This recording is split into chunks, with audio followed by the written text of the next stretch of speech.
Sahabat, ada banyak orang yang mengadu untung dengan bercocok tanam tanaman padi. Bukan tanpa alasan ya, mengapa mayoritas dari kita memilih tanaman padi untuk dibudidayakan. Hal ini tidak lain karena makanan pokok masyarakat Indonesia itu adalah nasi.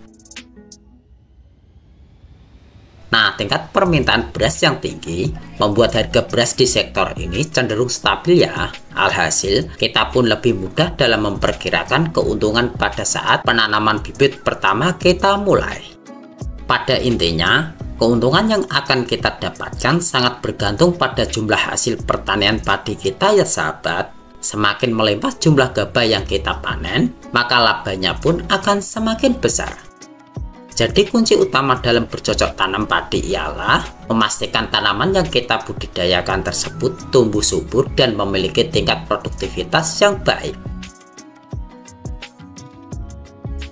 Kemampuan tanaman padi dalam menghasilkan bulir-bulir gabah pasti harus kita upayakan setinggi mungkin. Dengan demikian, kita pasti akan sangat untung. Nah, ada sejumlah tips dari saya untuk memaksimalkan hasil tanaman padi kita. Tips yang pertama, berikanlah nutrisi secara tepat. Tanaman padi harus kita beri unsur hara yang lengkap untuk mengoptimalkan pengisian bulirnya ya sahabat. Tidak hanya terisi saja, tetapi bulir tersebut juga padat atau bernas. Unsur hara akan didapatkan dari pupuk yang kita berikan secara berkala. Pemupukan difokuskan untuk meningkatkan hasil tanaman padi kita ya sahabat. Selama masa pertumbuhannya, padi membutuhkan unsur hara makro primer dan makro sekunder.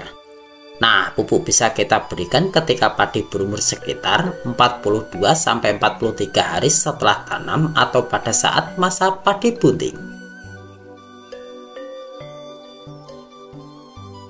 Lalu tips yang kedua, cukupilah kebutuhan kalium dan kalsium. Unsur hara yang paling berpengaruh terhadap pengisian bulir pada tanaman padi kita ialah kalium dan kalsium ya sahabat. Kalium berguna untuk meningkatkan ketahanan dan kekuatan tanaman, merangsang pertumbuhan akar, serta menaikkan kualitas bulir padi. Sedangkan fungsi dari kalsium pada tanaman padi itu mempertebal dinding-dinding sel, mengatur metabolisme ketersediaan hara di tanaman, dan mempercepat proses pemasakan. Pemenuhan kalium dan kalsium harus kita maksimalkan saat tanaman memasuki masa generatif.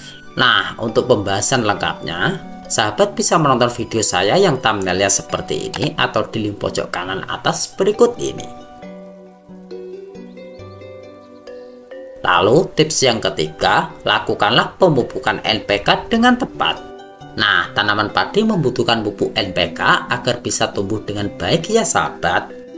Kebutuhan NPK pada tanaman padi ini sebanyak 135 kg pupuk urea per hektar, 36 kg pupuk Posca, dan 30 kg pupuk SP36.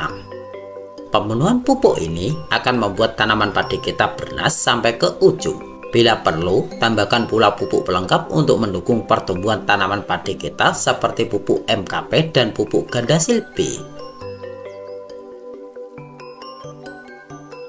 Dan tips yang keempat, semprotlah memakai fungisida difeconazole. Pengendalian organisme pengganggu tanaman secara tepat dan secara tidak langsung juga dapat memaksimalkan pengisian bulir tanaman padi kita ya sahabat. Fungisida ini akan mengatasi serangan jamur dan cendawan yang bisa mempengaruhi hasil panen padi kita, serta saya sarankan untuk mengaplikasikan fungisida yang mengandung bahan aktif difeconazole dan azrosiktropin seperti amistartop ketika tanaman padi kita berusia 60 hari setelah tanam, 70 hari setelah tanam, dan 80 hari setelah tanam. Pemberian fungisida ini dimaksudkan agar membuat malai bernas sampai ke ujungnya sahabat.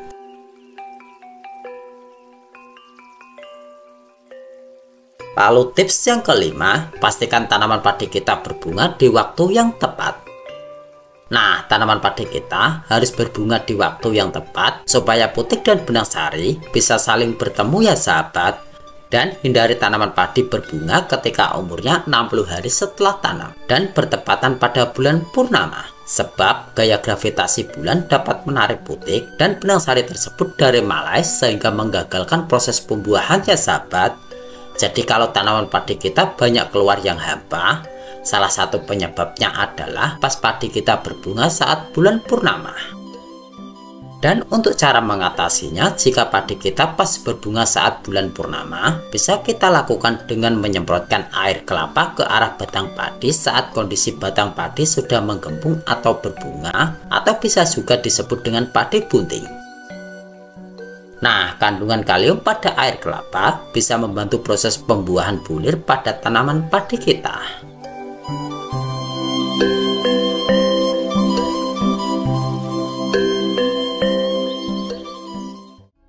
Itu tadi ya sahabat, tips-tips dari saya agar bulir-bulir padi kita bisa bernas dan hasil panen padi kita bisa maksimal.